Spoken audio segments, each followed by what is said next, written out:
And in that extra space, that extra moment of listening, you'll find a deeper connection, not just with whatever's in your environment, but also with what is within you. I'm Heather Grzych, and this is the Wisdom of the Body podcast. This podcast explores the idea of body intelligence as the real key to learning the knowledge of life, or what we call Ayurveda in the ancient language of Sanskrit. We do that by connecting with today's creative leaders and experts who will help you listen to your body, trust your gut, and live in deeper harmony with nature. Come join me as we unlock the golden door to clear, direct perception and become very deep listeners. You can find the Wisdom of the Body podcast on Apple, Spotify, and Stitcher. You can also follow us by joining my email at heathergrzych.com or on Instagram at heathergrzych. I know you're going to love this podcast, so take a second right now to subscribe.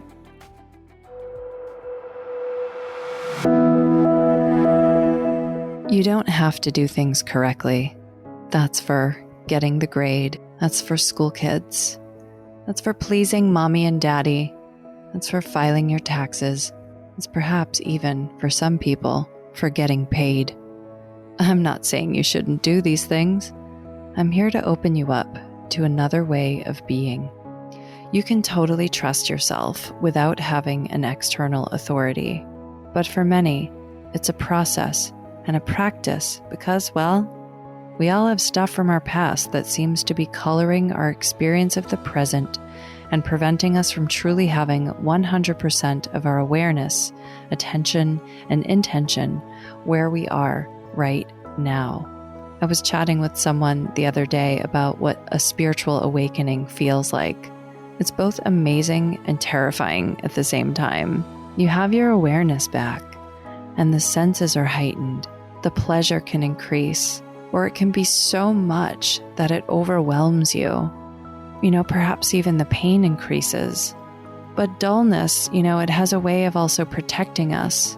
And when we remove that dullness, in the awakening, you will not only realize that you are part of a whole, part of something bigger and interconnected, but you will also realize that you can affect reality.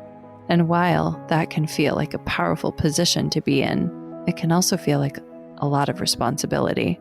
You're going to give me all this power? Wait, I have a say in my life? I don't have to believe that something outside of me is totally in control of me? But wait, how can I be trusted? I've made mistakes in the past.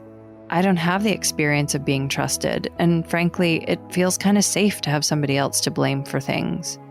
Being in this space of not knowing if it's just okay to be, well, it is okay to be. Just be.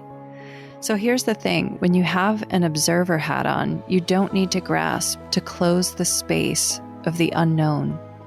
You can rest back a little and listen.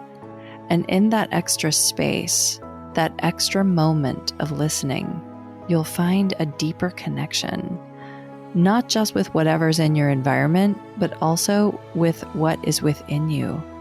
The flower, you'll see all its color. You might even notice it dancing on the vine. It may have a message to tell you that you've been waiting to hear for years. Space and time. We want it. And when we get it, we try to fill it immediately. We're no longer used to it. I know you're used to having things predictably laid out for you, the obvious path.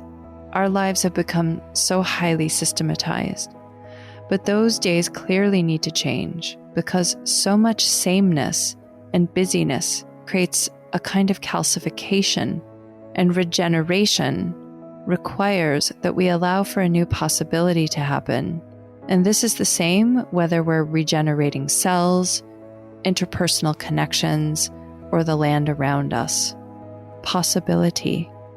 It comes with space. And conclusion is its obstruction. One of my teachers, Dr. Vasant Lad, told his class, the root cause of confusion is conclusion. And here's how I've interpreted this today. Conclusion happens in a moment of time and yet time continues, if the same conclusion is held, as time passes, then we become more and more present in the past and less present in the now.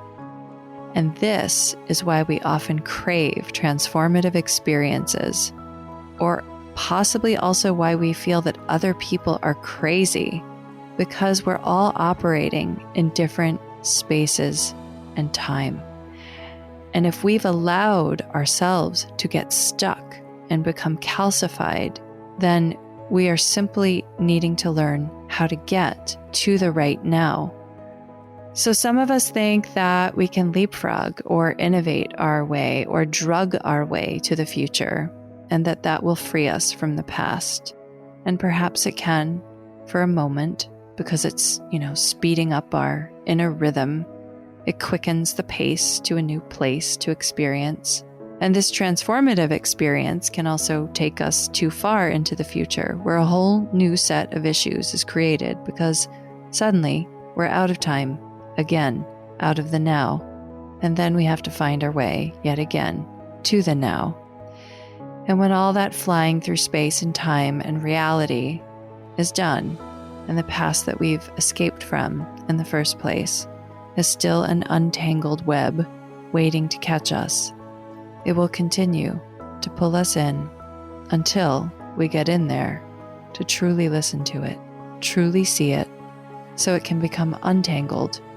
Perhaps it happens by love, perhaps by tears, perhaps by the balmy weather of a hot, humid day. Possibilities. Perhaps if we remain friends with possibilities a bit more, then there will be less untangling to do in the first place.